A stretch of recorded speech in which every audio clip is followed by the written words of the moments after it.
I'm joined here then by Kevin. Say hello, Kevin. Hey, mate, you right? It's good, man. And Lee from Brindley Honda, and they have unfortunately come to take back the wonderful CB1000R, which I've got to admit has been one of my favourite bikes I've had during the Diaries. It is phenomenal. I was been waxing lyrical about it yesterday. I went for a ride, went to go home, and then carried on going out again and again.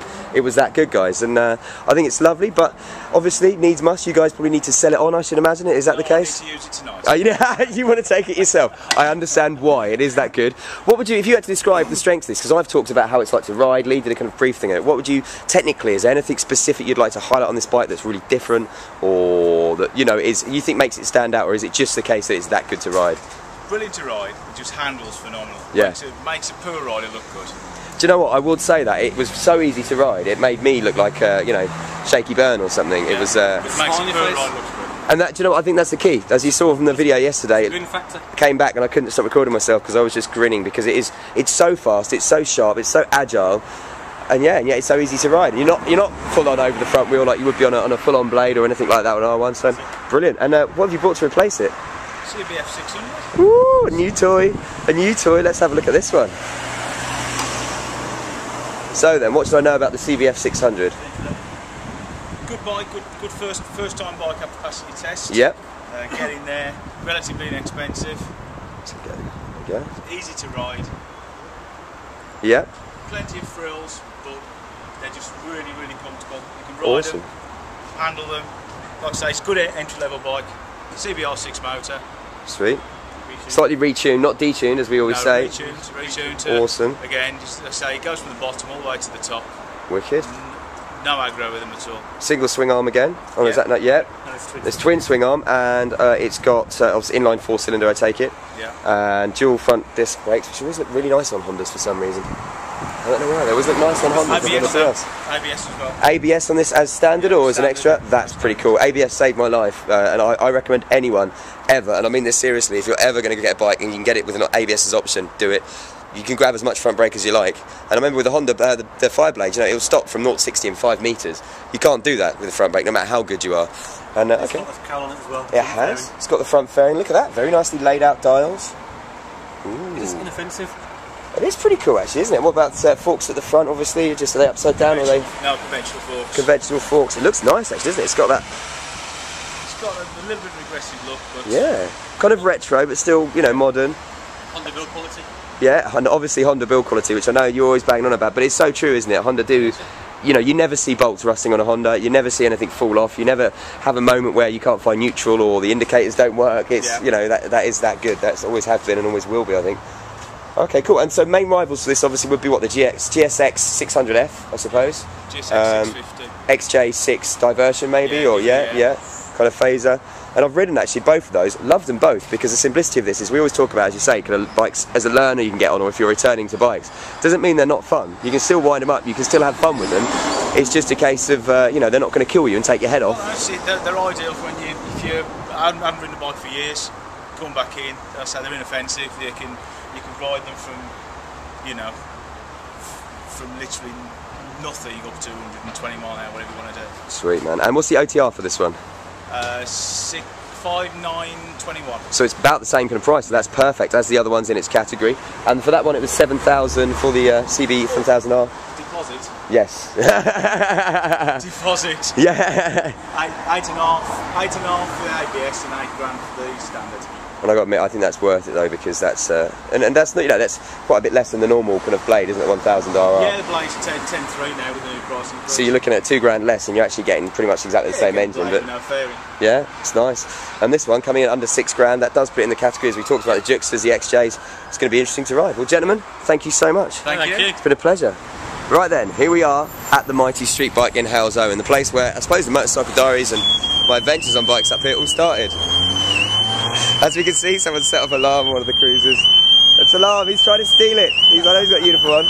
I'm here with Alex. How you doing, mate? You alright? Yeah, good, thanks. Very good friend of mine, one of the gentlemen that made all these diaries possible. And this is my steed. So this week, after the CB1300, let's hope we can keep the wing mirrors on this one for a bit. So this is an 09 R6, yeah? 09 R6. Probably one of the most radically aerodynamic sports 600s available on the market at the moment. As you can see, moving around the front there, massive air scoop in the front, feeds straight into the ram airbox. 135 PS, so with ram air that's probably near. To keep you all in check, you've got superb radial mounted brakes, straight from MotoGP technology. Wow. Bolt straight onto the bottom of the fork lever, which gives massive stopping power, also by the aid of their unique one-piece caliper design. Yeah. Upside down forks, giving you the most part of stiffness and strength for superb handling in the thickest part of the fork. Yeah. Also fully adjustable, four-way adjustable suspension. Awesome. To keep it smooth and controllable, you've got Yamaha's chip controlled throttle. The YCCI, isn't it? Yeah. Yeah, which gives linear smooth power and performance right the way through the rev range.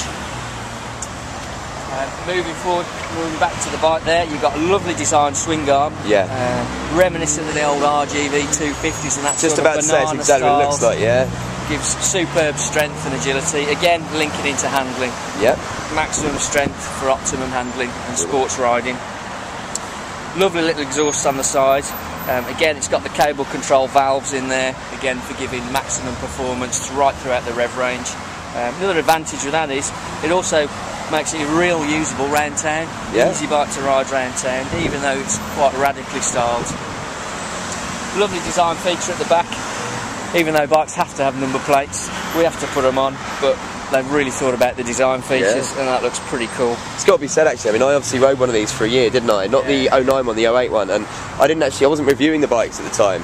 And we got the bands to sign it, we auctioned off for charity thanks to you guys. It was one obviously donated by you guys, and I fell in love with it, but I'm actually really looking forward to getting on one and, you know, riding it as review purposes, instead of thinking I don't want to do anything to this one because people are signing it, it's going to charity.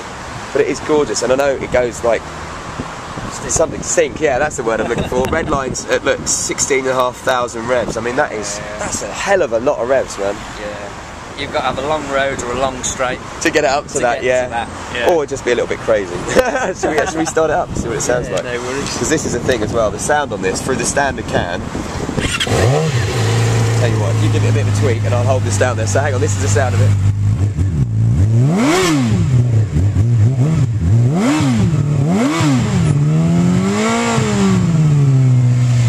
That is just lush, man. That is a gorgeous bike. So I suppose the next thing for me to do, really, Alex, is to head out. Yeah, get on it, go do some ride, dude. Ride safe, I suppose. Yeah. Nice. Right then. So I'm indeed stocked up now on two new motorbikes, two 600s actually, different makes, different styles. First up, Yamaha R6, a bike I rode for over a year. This is the 09 model with a few improvements, mostly aesthetic. But I kid you not, when I had this bike for a year, it blew me away. Although, because I was getting the bands to sign it, I never really could have got a chance to ride it to excess because I didn't want to, you know, damage it, or I was looking after it. I get to review this puppy now, and just riding it home, oh my goodness, has it made an impression on me. Also, if that wasn't enough, we have the Honda CB600. Obviously, similar size engine, well, exactly the same size engine, differently tuned, differently set up. This is much more of a kind of a learner stroke commuter getting back into biking. Well, this is a full-on 600 full-fat racer. But the great thing is, they're going to provide two slightly similar experiences, but two very different ones at the same time, if you know what I mean. Getting on that makes me want to get my levers on, go out on a Sunday and absolutely thrash it. That's the R6. Getting on the CB600, it's just the easiest thing in the world to ride around town, but those are my assumptions I've made off one ride. Obviously, I'm going to spend about a week with each. First up, we're going to focus on the R6 the next few days, then I'll go on to the CBF600. So, first impressions were of the R6, mummy. It was so nice to have a bike that makes that noise and goes again. I haven't had a full-on racer for a very, very long time. Can't wait to take it out again tomorrow, but right now I need to go rest because, as you can probably hear, I've got the dreaded lurgy. So I'll leave you with a parting shot of the beautiful R6 and even lovely, well, I would say lovely, but you know, and the beautiful CBF600. It just looks different. That is beautiful. That's a commuter. Yeah. For now, ride safe, my friends.